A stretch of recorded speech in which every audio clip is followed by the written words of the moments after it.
up is camping. I was confused about camping. I didn't know if it was just camping in general or like water sports, you just picked one. So I'm just going with camping in general. All right, camping. The history of camping, of recreational camping, is often traced back to Thomas Hiram holding a British traveler Taylor, but it was actually first popularized in the UK on the River Thames. By the 1880s, a large number of visitors took part in the pastime, which was connected to the late Victorian craze for pleasure boating. The early camping equipment was very heavy, so it was convenient to transport it by boat or to use craft that covered into tents. Although Thomas Hiram Holding is often seen as the father of modern camping in the UK, he was responsible for popularizing different types of camping in the early 20th century. He experienced the activity from the wild from his youth, when he had spent much time with his parents traveling across the American prairies. He later embarked on a cycling and camping tour with some friends from Ireland, across Ireland. His book on his Ireland experience, Cycle and Camp in Connemara, led to the formation of the first camping group in 1901, the Association of Cycle Campers, later to become the Camping and Caravanning Club.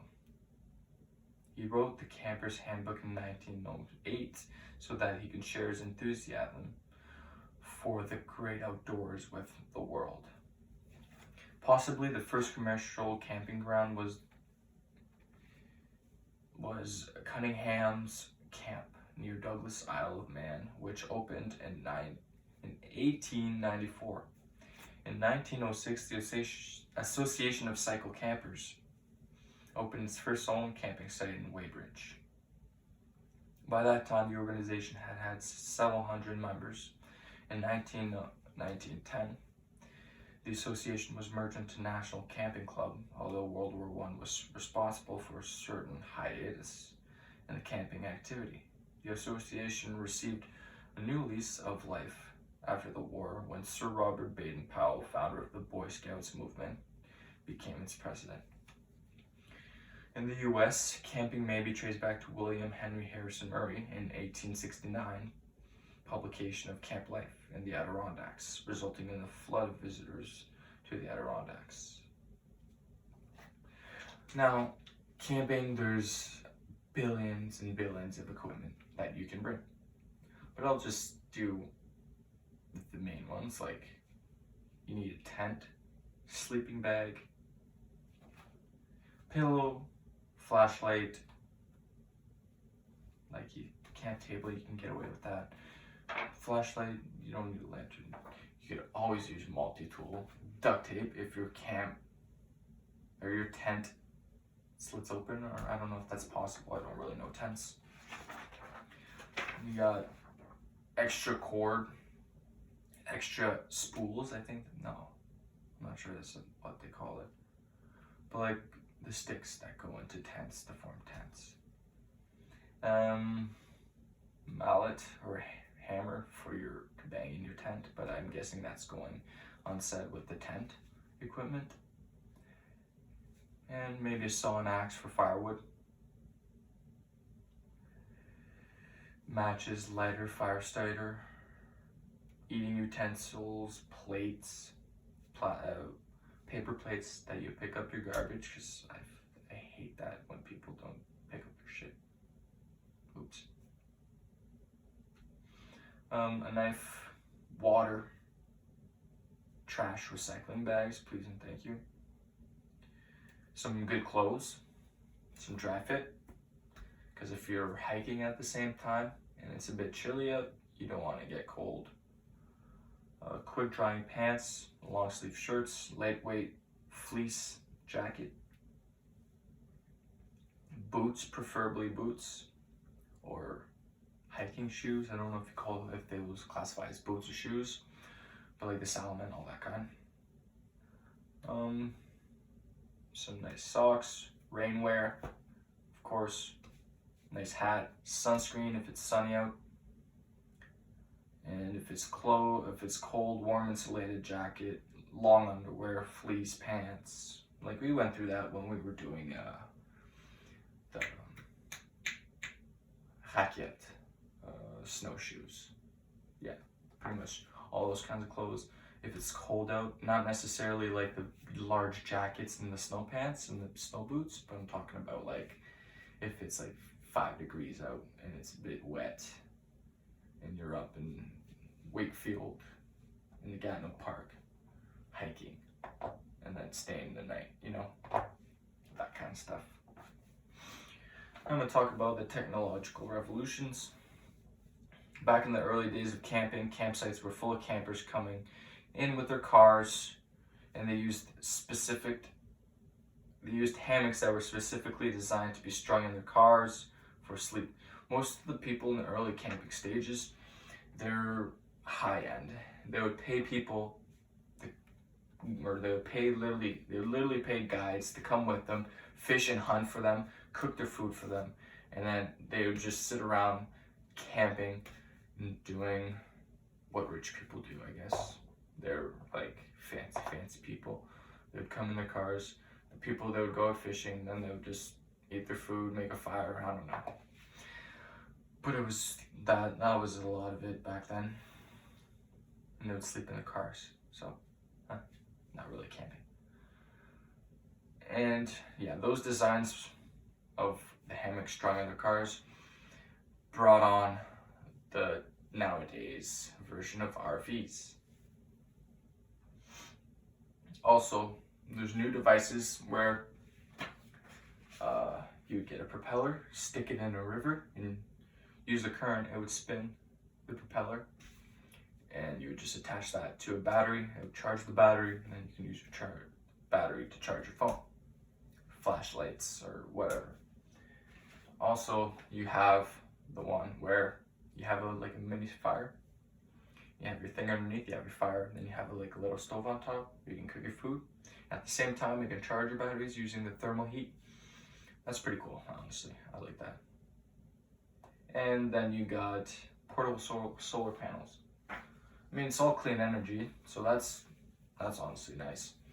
And the solar panels, you can just strap them on your backpack while you're hiking, while you're walking to your campsite. So yeah, that's pretty cool. And pretty much all the tents nowadays are I mean, you can get the cheap ones, you can get the high-end ones, but the high-end ones are so great. They're 1,000 times better. I mean, you get what you pay for, you know. That's all it is nowadays. If you cheap out, you're not going to get good quality. It's going to be rough.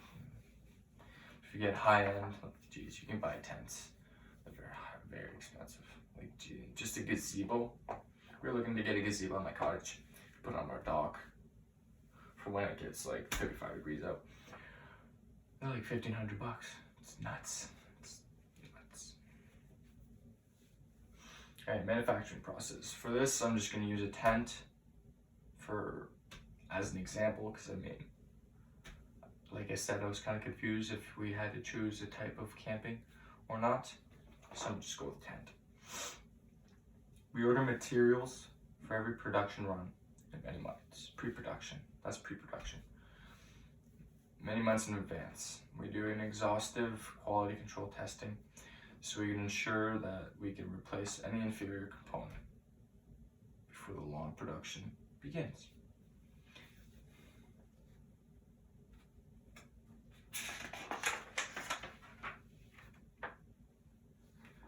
One, making the tents. Fabric pieces are cut into patterns and shapes. The relevant pieces, including fabric, zippers, and details needed for the model, are assembled and passed on to the sewers. Assembly and quality control. Every tent we make is completely set up and inspected before it's shipped. A tent inspector visually inspects both the inner and the outer tents, puts the two together, inserts the poles. I guess you just say poles instead of spools. I don't know what spools is now. Puts the ground straps. After erecting the tent, he or she makes sure the ground straps have proper tension, opens the tent up, checks the zippers and seams after closing the tent. He or she does another quality check and affixes the guy lines and the line runners. If at any point a mistake is discovered, the affected piece goes back into production area for correction. Alright, components of the tent. You got the outer tent, rainfly. Rainfly is a layer of tough waterproof fabric placed over the top of the inner tent with a gap in between. Its main job is to be waterproof and windproof. The inner tent. These sit underneath the rainfly, either clipped to the poles or clipped to the fabric of the rainfly. The inner tents are not waterproof but create an area for sleeping that is separate to the porch of the tent. Pole hub. Some tents have a configuration that connects a central spot. These are permanently attached and collapsible to a central fixing known as the pole hub and can be totally disconnected from it. Guylines that are staked to the ground ensure the tent can withstand windy conditions.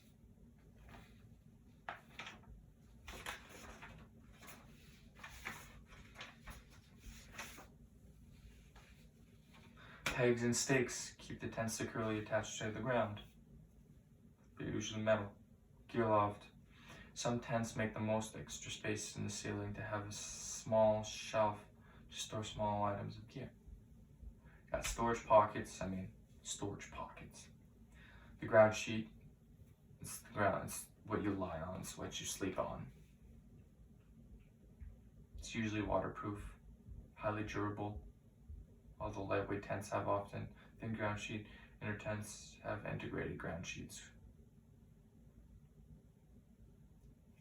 You get a vent, usually in the rainfly.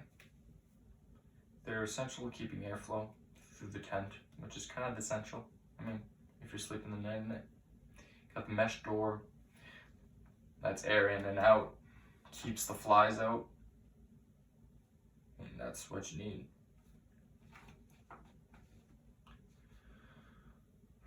Door tiebacks. You open the door, this material right, so it's just gonna fall back. So you just tie it on.